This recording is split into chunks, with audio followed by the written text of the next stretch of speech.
기도하며 한날 믿음으로 살아가는 우리 사랑하는 성도님들의 삶이 하나님 보시기에 공의로운 삶이 되시기를 주의 이름으로 축복합니다. 오늘 말씀 제목 13절 마지막에 있는 여호와 앞에서 내 공의로움이 되리라, 이 말씀 제목 삼아서 함께 좀 은혜를 나누려고 합니다.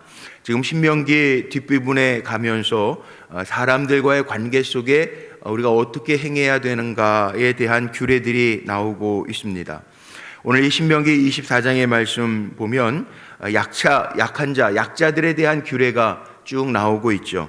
아내 되었던, 지금 현직 아내가 아내 되었던 자, 이혼 증서를 써주라고 하는 이야기, 모세의 이혼 증서를 써주라고 하는 이야기는 함부로 이혼하라고 하는 이야기가 아니라, 이혼 증서를 써주라는 이야기는요, 이혼할 만한 사유가 분명히 있을 때 이혼 증서를 써주고 이혼하라는 얘기가 아니고요, 그만큼 신중하게 기해라 라고 하는 이야기고, 여자가 버림을 받으면 정말 약자가 될 텐데 그 보호하기 위하여 사용했던 것이 이 이혼 증서입니다. 그래서 공식적인 이유가 있을 때 이혼 증서를 써주고, 또 신중을 다 기해서 뭐 아내로 맞았다가 버렸다가 다시 맞이하고 이런 것은 오늘 4절에 보니까 그렇게 나와 있죠. 이건 하나님 앞에서 가증한 것이라. 참 우리가 물론 배우자 요즘에 결혼도 참 잘 안 하려고 하는 비혼 세대라는 이야기도 뭐 듣지도 못하던 이야기들이 자꾸 이렇게 신조어들이 나오기는 하지만, 물론 결혼이 반평생 같이 살아야 돼, 반평생 이상을 같이 살아야 되는 배우자이기 때문에 잘 선택을 해야 되고, 또 믿음의 선택을 잘 한 후에는 서로 또 부족한 부분들을 채워가면서 부부로 살아야 되는 거죠. 그래서 그렇게 분명하게 이야기해요. 이혼 증서라고 하는 것을 써서 보내주라. 이 이야기는 함부로 이혼하지 말라는 거예요. 신중을 기하고, 또 이혼할 분명한 사유가 있을 때에는 그 약자 아내, 그 당시의 상황, 오늘날 상황하고는 조금 또 다르지만 그 당시 상황에서는 약한 여자를 보호하는 측면에서 그렇게 하라라고 하는 이야기가 먼저 나오고 있습니다. 두 번째는 또 결혼을 해서 가정을 이루었을 때에는 여기 1년 동안 한가하게 집에 있으면서 5절에 보니까 그가 맞이한 아내를 즐겁게 할지니라, 후손도 있고 가정의 부부로서의 정을 다 나누게 해라 라고 하는 이야기도 있습니다. 그래서 정말 전쟁에 나아갈 때에도, 군사를 모집할 때에도 결혼한 지 얼마 안 된 사람은 군사로 모집하지 마라. 하나님의 이 법을 보면 참 기가 막힌 법들 다 자세하고 세세해요. 또 있어요. 그 다음에 나오는 6절 보니까 사람이 맷돌이나 그 윗짝을 전당 잡지 말지니 이는 그 생명을 전당 잡음이니라. 맷돌 같은 것도 윗짝만 전당을 잡으면 아래짝이 있어도요 아무 소용이 없잖아요. 맷돌도 위아래짝이 다 있어야 그 역할을 감당할 수 있는 거 아닙니까? 그러니까 역할 감당하지 못하게 가져가는 거, 한 짝만 가져가는 거. 신발도 간디가 그랬다고 그러죠. 기차 타고 출발하는데 신발 한 짝을 떨어뜨려 기차 출발하는데, 근데 마저 신고 있던 신발 한 짝도 던져버리더라는 거예요. 그래서 물어봤답니다. 옆에 있는 사람이 왜 그 신발 마저 던집니까? 주는 사람이 한 짝만 주시면 무슨 소용이 있겠냐, 마저 한 짝 던져줘야 어차피 자기도 못 신을 건데 한 짝 가지고 신을 수가 없는데, 그렇게 했다는 이야기가 있는데, 전당을 잡을 때 해도 맷돌의 한 짝, 윗짝 그것만 전당 잡지 마라. 왜? 그 맷돌의 역할은 두 짝이 다 있어야만 가능하니까 그 사람이 살 수 있게, 벌 수 있게 해줘라. 그 이야기가 나와 있어요. 정말 하나님의 법은 섬세하게 세세하게 다 있는 것 같아요.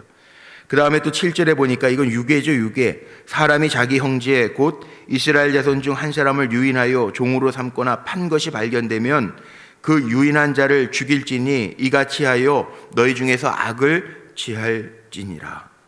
이 유괴라고 하는 거, 사람 유인해가지고 혼비백산하게 만드는 거, 자기의 동족인데 팔아먹는 거, 이게 너무 나쁜 거예요. 사기 같은 건데 이거 인신매매 아닙니까? 사람의 생명을 존중하게 여기시는 하나님이신데, 생명, 어제도 말씀 나누면서 제가 성령이 정말 우리와 함께 하신다면 생명 살리는 일을 해야지 죽이는 일 하면 안 되잖아요. 그 일 하라는 거예요.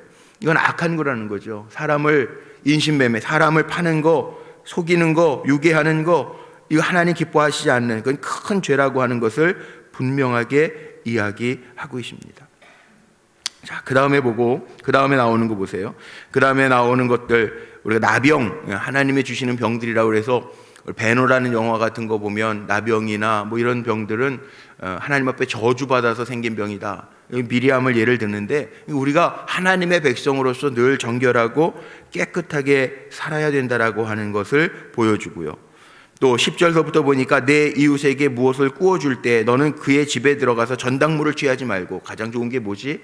그리고 그거 뺏어가면서 뭘 빌려주지 말라는 거예요. 구약을 읽으면서 우리가 그런 얘기 많이 하죠. 하나님은 약자 편이시다. 물론 하나님 약자 편이신데 공의로우신 하나님이에요. 무조건 약자만 위하시는 게 아니라 공의로우신 하나님. 하나님은 참 합리적이고, 약한 사람들, 있는 사람은 없어도 살지만 정말 약한 사람 한 푼 한 푼이 없어서 못 사는 사람들을 배려하고 살게 해주라고 하는 하나님의 정신이 담겨져 있어요. 예전에 제가 캐나다에 가서 이민 목회할 때 처음 갔을 때요, 좀 이상한 게 하나 있었어요. 뭐가 이상했냐? 예를 들면 아침에 뭐 맥도날드나 뭐 아침 파는 빵 파는 데 이런 데 가면요, 한 사람이 사면, 예를 들어서 한 사람이 사면 3불 1구다. 그런 택스가 안 붙어요. 가장 기본적인 식생활할 수 있는 한 사람. 그런데 한 사람이, 예를 들어서 우리 뭐 장로님들 뭐 토요일만 되면은 새벽 예배 마치고 뭐 장로님들 뭐 건너 새벽 예배 나오셨던 분들하고 다 또 같이 뭐 맥도날드 가가지고 뭐 머핀 뭐 커피 이렇게 마시고 뭐 한 10명 갔다. 그럼 뭐 한 30불 나왔다. 이상하게 택스가 붙더라고요. 이해가 안 갔어요. 이게 왜 뭔가 똑같은 빵집 맥도날드에서 사는 빵이고 커피인데, 근데 한 사람이 생계를 위해서 먹는 택스가 안 붙는. 그러니까 기본적으로 뭐 우유나 빵, 쌀, 이 생필품에는요 택스가 없어요. 세금이 없다고요. 이상했거든요.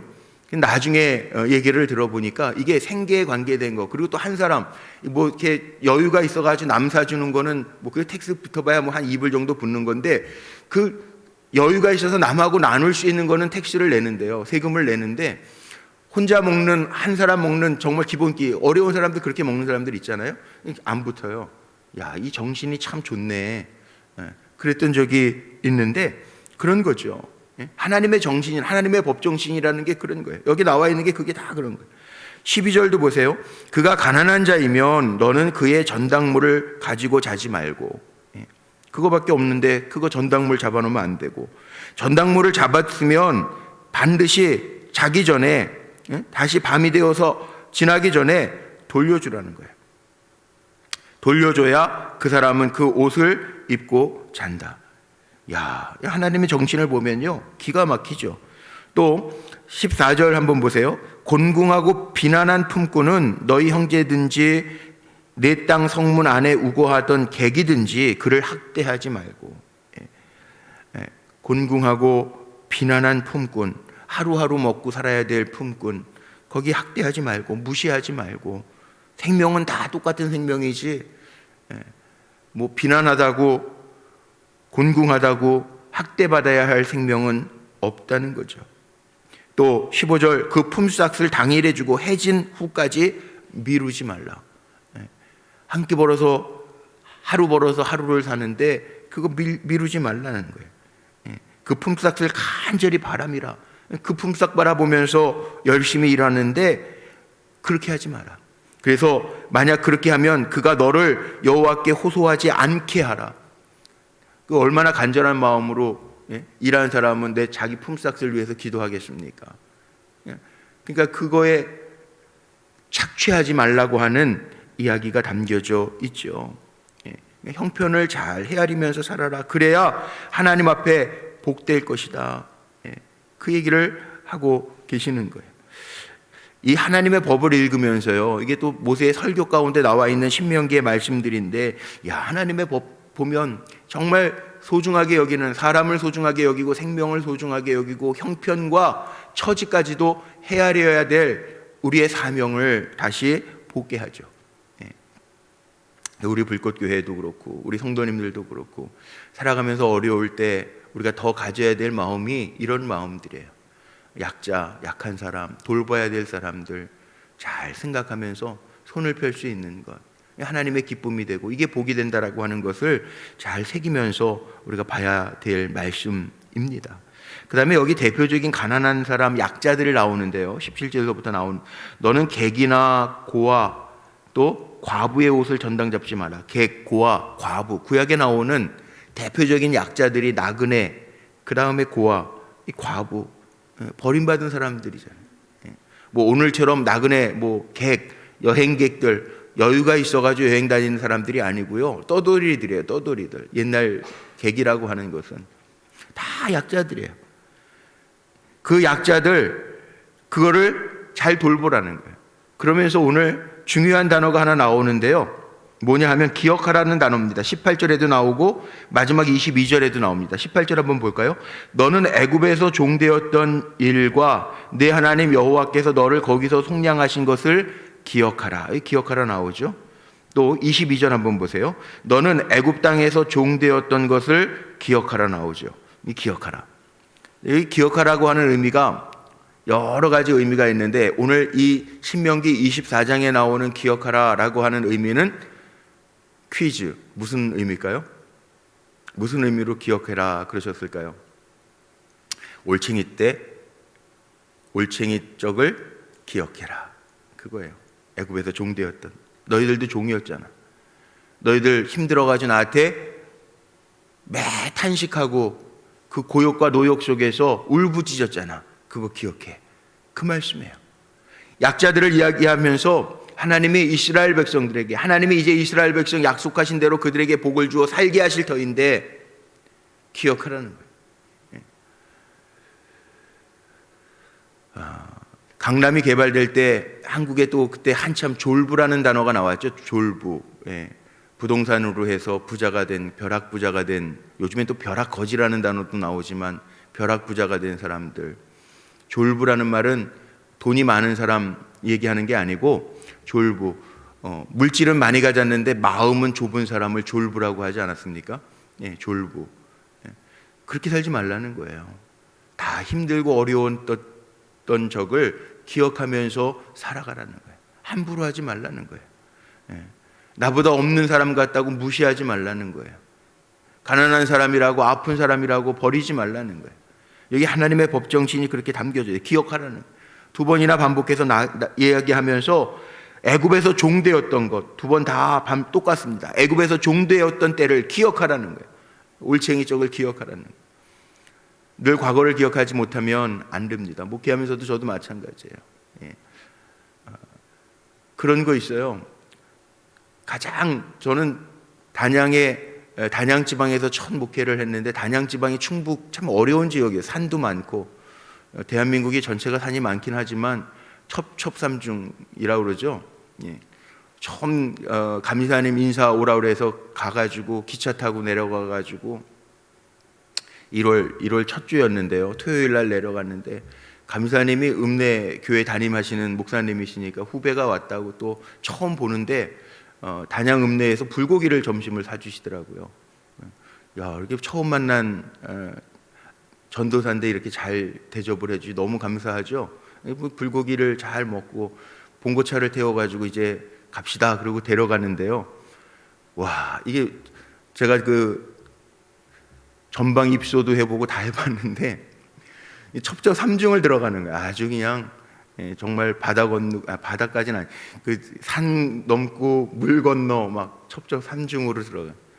기가 막힌, 한참 들어가야 돼. 단양 읍도 시내인데 읍에서부터 그때 봉고 타고 정확하게 1시간 넘게 들어가. 1시간 넘게. 빨리 승용차로 뭐 읍내에서 달려가야 한 50분 걸리는 지역이에요. 그냥 구단양도 지나가지고 막 그냥. 근데 저는 이렇게 목회하면서 왜 가장 낮은 데서부터 하나님 연습하라고 처음에 그때 새벽기도 울면서 제가 드렸던 게 지금도 안 잊어버리는데, 수련회를 가도 서울 시내 한복판에 있었던 교회에서 제가 어린 시절을 보냈으니까 수련회를 가도요, 시골 교회에 가서 수련회 어렸을 때 많이 했잖아요. 근데 가도 그렇게 시골 교회는 안 갔던 것 같아요. 가본 적이 없는 것 같아요. 그런 시골에 가서 딱 떨어뜨려. 그리고 감리사님이 잘 먹여놓고 차는 매일 내일 아침에 예배 드려야 되나, 내일 아침 한 번 들어오고 저녁에 한 번 들어온다고, 그리고 가버리셨어요. 그러니까는 차도 없는데 버스는 아침에 한 번 들어오고 저녁에 한 번 들어오는 아주 산골 오지인데, 그리고 가버리셨어요.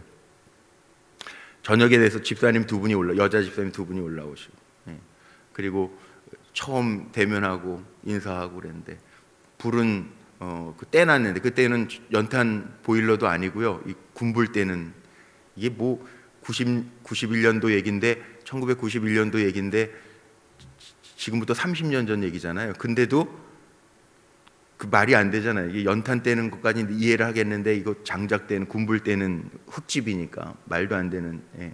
근데 이불이 없는 거예요.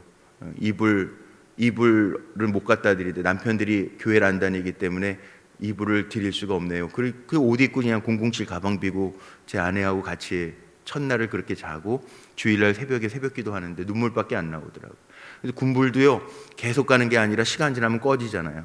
뗄 줄 알아야 제가 가서 불을 뭐 장작을 더 놓든지 하죠. 꺼지고, 새벽에는 세수하려고 떠는 그 빨간 양동이에 있는 물은 그 밖에다가 놓고 잤는데 꽝꽝 얼어가지고 뭐 양치도 할 수 없어요. 그런데 그게요, 지금 지나고 나니까 이렇게 웃으면서 얘기하고, 야, 하나님 그렇구나, 이거 첫 목회서부터 기억하라는 거구나. 제가 그 얘기하려고 지금 그런, 기억이 나요. 한 영혼이 얼마나 귀한지 기억이 나요. 할머니들, 그 네 발로 걷는 할머니 있어요. 저 교회 밑에 사시는 할머니.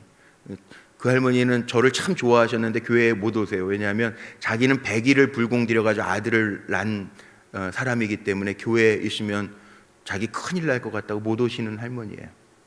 그 할머니는 네 발로 이렇게 다니세요. 허리가 굽어져 가지고. 어느 날 보니까 오강을 이만큼 옮겨놓고 걸어, 이만큼 옮겨놓고, 그리고 버리시는 거예요. 그 사실 목회하면서 오강 버려드리는 것부터 시작을 했어요. 오강, 그 할머니 오강 버려. 병원 왔을 때 3년 지나서 뭐 물도 없으니까 애 낳기도 어렵더라고, 신혼인데 3년 지나서 병원을 낳는데, 낳고 나니까 데리고 오니까 너무 좋아가지고 그 할머니가 실에다가 5,000원짜리 이렇게 끼워가지고요, 네 발로 교회까지 올라오셨어요. 네 발로. 그리고 교회 들어오면 자기는 벌 받는다고 생각하시는 아주 파파 할머니시잖아요. 네 발로 끼워다니. 그 실에다가 5,000원짜리 낀 걸 이렇게 휙 던져놓고요, 전사님 나 갑니다, 그러고 내려가는 거예요. 그걸 잊을 수가 없어요. 그 마음을. 그래서 제가 이렇게 말씀드릴 게 읽을 때, 기억하라. 왜 목회도 왜 그런 부러움 같은 거 없겠어요. 근데 첫 목회를 그렇게 시작을 했기 때문에, 그렇지, 기억해야지. 목회하면서도 사실은 뭐 이렇게 저렇게 교인들 대하다가 목사도 상처받을 때도 있고, 또 제가 상처를 본의 아니게 줄 때도 있고, 뭐 주려고 준 건 아니지만 뭐 무슨 인사 문제나 뭐 권사를 세우는 문제나 이런 것 때문에 상처받을 때도 있고, 또 성도들이 목사는 또 편하니까 막 얘기하다 보면 제가 상처받을 때도 있고, 그렇지만 그럴 때도 있지만 다시 마음을 추스릴 땐, 그래, 한 영혼 얼마나 귀한데 하나님 그렇게 맡겨주신 건데, 그런 마음으로 하라는 거예요. 여기에서 그렇게 하라는 거예요. 음식을 따면서도 뭐 포도밭이나 아니면 곡식을 거두면서도요, 계속 반복해서 나오는 게 똑같은 거 아닙니까? 남겨두라는 거예요. 19절서부터 똑같은 말씀이 계속 반복되는 거예요. 밭에서도 남겨두고, 감람나무에서도 떤 후에 남겨두고, 21절 포도원에서도 남겨둬라. 왜? 가난한 자를 위해서 다 남겨둬라. 그리하면 내 하나님 여호와께서 내 손으로 하는 모든 일에 복을 내리시리라.